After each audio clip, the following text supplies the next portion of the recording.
True media ज्योतिष विज्ञान के दर्शकों को हर हर महादेव। हमारे त्यौहार आ रहे हैं। इस समय भी एक त्यौहार आया, 10 जून को है और 9 जून को भी है। दोनों दिन मनाया जा रहा है वट सावित्री व्रत।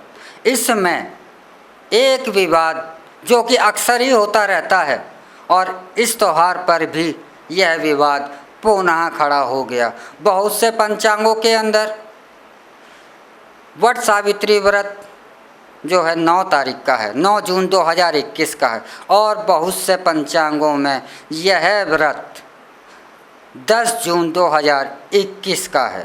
और इसी बात को लेकर के मतभेद उत्पन्न हो गए ज्योतिषियों के बीच में, ब्राह्मणों के बीच में। जो इस कार्य को कुछ लोग बता रहे हैं कि 9 तारीख को रखा जाएगा वट सावित्री व्रत, और कुछों का मानना है कि 10 तारीख को रखा जाएगा। तो ऐसे मतभेद आज नए नहीं हैं, यह पुराने हैं। अक्सर ही ऐसे मतभेद हो जाया करते हैं। तो ऐसा क्यों है? ऐसा इसलिए है क्योंकि हमारे जो चार शंकराचार्य हैं, जो हमारे यह चारों शंकराचार्य हैं, यह सिर्फ अपना पेट बढ़ाने पर और अपना धन बढ़ाने पर, अपने गुट का विस्तार करने पर ही लगे हैं और इनके पास कोई भी कार्य नहीं है। अगर एक जामा मस्जिद से, दिल्ली की जामा मस्जिद से मौलाना घोषणा कर देता है कि चाँद आज दिख गया, कल ईद होगी, चाहे चाँद दिखा हो और चाहे ना दिखा हो, लोग मान लेते हैं कि चाँद दिख गया और कल ईद मनाई जाएगी, या वह जो भी घोषणा कर दे वह मान्य हो जाता है। ईसाइयों के अंदर जो उनका पादरी बैठा है, वह घोषणा जो भी कर दे उसे पूरी दुनिया के ईसाई जो हैं वह मान लेते हैं, कोई भी विरोध नहीं करता। लेकिन उनके पास तो एक हैं और वह धर्म के बारे में घोषणा भी, जागृति भी, वह जुड़े हुए पब्लिक से, अपने धर्म के अनुयायियों को संदेश भी देते रहते हैं, उनका मार्गदर्शन भी देते रहते हैं। लेकिन हमारे सनातन धर्म के चार शंकराचार्यों के द्वारा से आपने कभी कोई संदेश सुना? कभी नहीं सुना।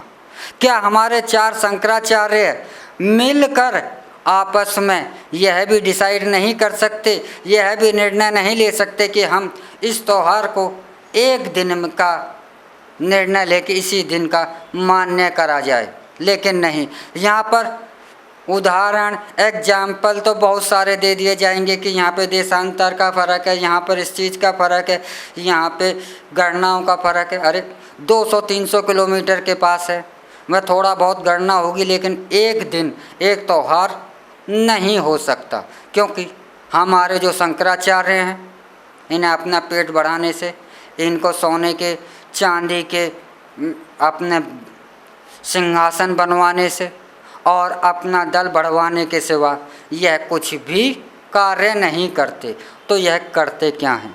क्या एकता नहीं आ सकती? जब हमारे 4 शंकराचार्य 4 होने के बाद भी यह चारों एक मत नहीं हो सकते, एक मत तो बहुत दूर की बात है, शायद ही किसी ने एक साथ इन चारों शंकराचार्यों को किसी धर्म के आयोजन पर देखा हो, वरना एक दूसरे के विरोध में, एक दूसरे की काट करने में अवश्य ही यह सबसे आगे रहते हैं। तो ऐसी होड़ हमारे धर्म को कहाँ ले जाएगी?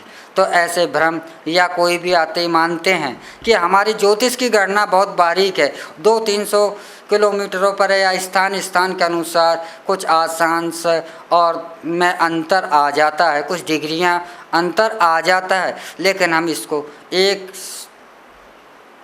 इकट्ठे होकर इसको एक नहीं बना सकते, एक त्यौहार एक दिन इसे नहीं डिसाइड कर सकते, ऐसा निर्णय भी हम नहीं करते हैं। और आज तो ऐसा हो गया है कि कोई भी त्यौहार आता है तो हर एक जो मंदिर में बैठा हुआ पुजारी है और उसके बगल में भी जो मंदिर है, अगर नज़दीक मंदिर हों, आमने सामने भी मंदिर हों, तो दोनों के दोनों ही पुजारी सिर्फ अपनी अपनी घोषणाएं करेंगे। ऐसा लगता है कि सबकी अपनी अपनी ढपली है और सबका अपना अपना राग है, कोई किसी की नहीं सुन रहा है।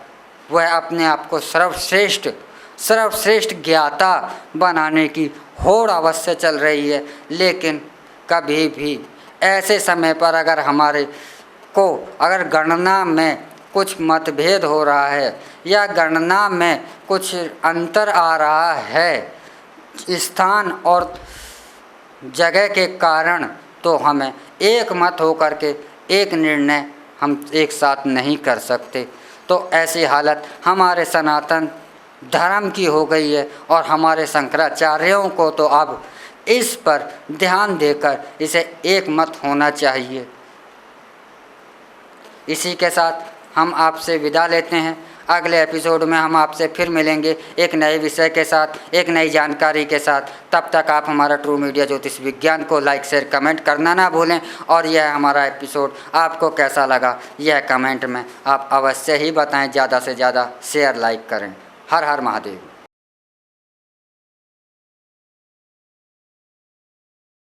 अगर आप ये वीडियो YouTube पर देख रहे हैं तो हमारे चैनल को सब्सक्राइब करें और बेल आइकन को दबाना ना भूलें। अगर आप Facebook पर ये वीडियो देख रहे हैं तो हमारे पेज को लाइक करें।